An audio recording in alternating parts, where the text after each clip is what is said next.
The overall goal of this procedure is to rapidly characterize genetically engineered stem cells using a high-content screening, or HCS, system.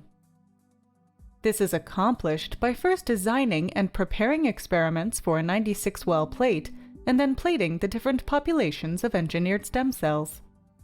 Next, the high-content screening system is prepared for live cell imaging, and then the time-lapse imaging is initiated for the desired time period.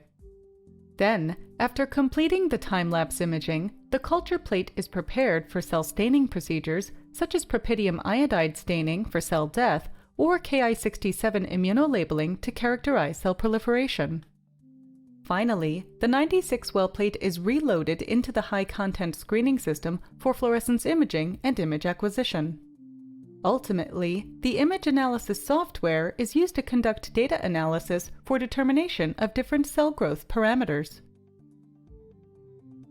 This methodology can help address key issues in the field of stem cell biology, such as the identification and characterization of factors that stimulate stem cell differentiation. The implications of this technique extend towards cell-based therapeutic strategies because of the importance of characterizing the cell types before they are used in vivo.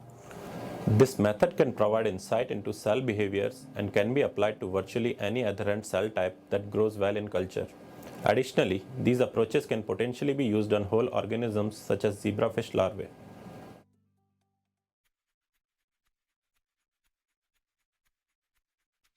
To begin, create a map, as shown here, of the 96-well plate outlining the different substrates and cell types to be examined. Under a sterile culture hood, prepare a work